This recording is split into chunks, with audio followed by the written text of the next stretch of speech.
Now, it's well over 4 decades since a scruffy-looking bunch from Herefordshire joined forces with a corkscrew-head singer to form the British rock band Mott The Hoople. Is that fair? Corkscrew-head singer? Yeah. He's still got the hair. Despite selling out concerts, the band struggled commercially until David Bowie came along with the song All the Young Dudes. After that, the band had hit after hit, and though they've now broken up, their frontman, Ian Hunter, has kept on rocking as a solo artist.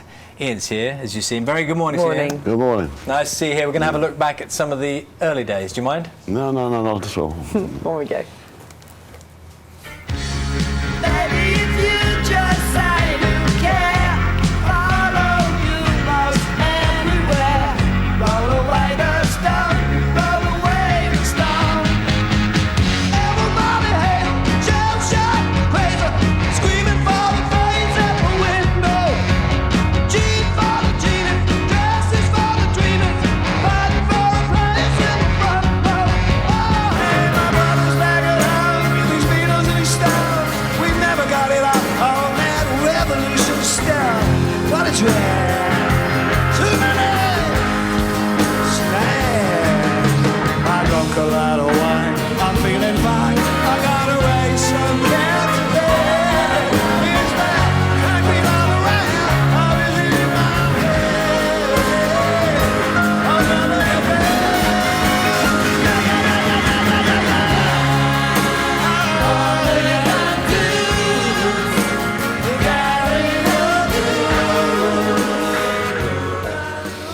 And Ian's with us now. Very good morning to you, Ian. Thanks for having Morning. me. Is it okay for me to say that you're not the average-looking 73-year-old? Would that be? I think he means that in a good way. Quarter.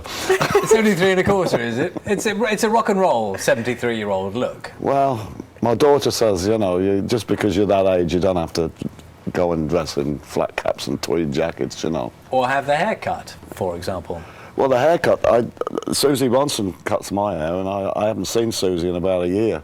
So every time it sort of goes out a bit, I just chop a bit off. Oh, you do it yourself? Yeah. Why not? Well, I can't find Susie. Well, if she's out there watching, we'll try and get you back together again. Now tell us a little bit about the new album. It's called When I'm President. So what would you do when you're president then? Change Over things? there, it's... I think the Monopolies Commission needs looking at, because everything, you can't have 5 banks and 1 record company and stuff like that. Over there meaning where you live most of your time in America? Yeah. I live in Connecticut. But that seems to be where they made the mistake.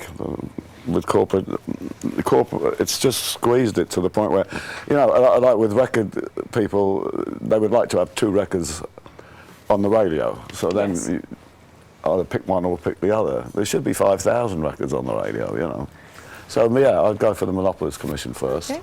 Good stuff. Ian, Mott The Hoople had quite an impact on a lot of other bands, didn't they? I mean, you're one of those bands, you're kind of like a band's band in a way, weren't you? Yeah. You had a moment in time when you were very popular more generally, Yeah. but lots of bands subsequently, people like The Clash, have said you're a big influence. It was quite by fluke, but we never seemed to be in our own time. We were either a bit behind or a bit ahead. And in the case of Clash, we'd done an album called Brain Capers, and that became like the forerunner of all the, I wouldn't want to be responsible for a lot of that stuff, but apparently that was the forerunner of punk. And Oasis too have said you're an influence, is that right? Yeah. A lot of bands say that, and then you look at them, and I don't hear it. I don't really hear it. I just hear what Mott did. And do you get to? Have you met any of these people? Have you had sort of encounters with those who? Oh yeah. Mick out of the Clash used to come to every gig we ever did. And he liked the way we would let fans in the back door if they couldn't afford to come in the front and stuff like that. So when Clash started, that's what they did. They did the same sort of thing. It was very much a time of like Bowie and being second and from Mars and all the rest of it. We weren't like that at all. I mean, we were just it was the gang together. And the gang meaning your fans as well as the band? Oh, they were up on stage, they ruined mics, and it was great. And they were like, Mick was one of the lieutenants because it was quite an army. So we had to then have lieutenants because they were nicking bikes and nicking cars to get to gigs, because nobody had any money. Right. And slowly it built a loyalty thing. If we stunk, they considered they stunk as well. So we used to get off. We used to get away with a lot of stuff that a lot of bands didn't. You know. Can we talk a bit about David Bowie and his influence? Because he was like a sort of I don't know, was he like a fairy godfather for you in a way? He was great. You had your success, yeah. and then he kind of how did that come about? The offer of doing some of his songs. We were in converted gas tanks in Switzerland, and we were selling out everywhere over here, but BBC and the radio was close to us because we'd had a couple of stiff singles. Wasn't happening. And so we decided to split up. And when we got back to London, Pete Watts, the bass player from Mott, rang up David for a gig, you know, because David was just starting to make a move. And David turned out to be a fan and said, you can't split up. And he offered us Suffragette City, which we didn't think would do it. It's okay, you know. But then he sat us down in Regent Street. Can I just check? Do you regret that decision now? No, not at all. It's an average rocker. But then when he played us Dudes, it was like, ye gods, you know, why are you giving this away? And this is a hit. And I'm a peculiar singer. It was a song I could handle. I knew straight away. It's a fabulous thing when you're behind a hit and nobody else has ever heard it. And you just knew that was a big one, yeah.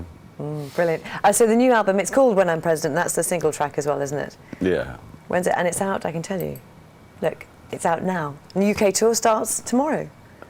Yeah. I'm running around. Are you like ready an for idiot. it? No, I'm not. Jet lagged out of my mind. I was up all night before I came here. Oh, well, thank you very much for coming to see us. Nice to You're meet very you. welcome. Thank you. Nice to see you this morning.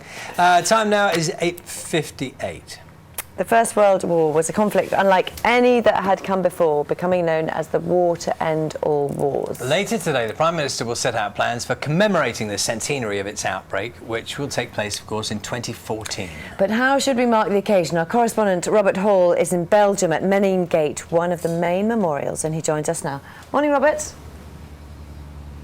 Good morning, you two. Yes, the Belgian town of Ypres, the memories of the First World War run deep here, and so they should, because the town was virtually destroyed between 1914.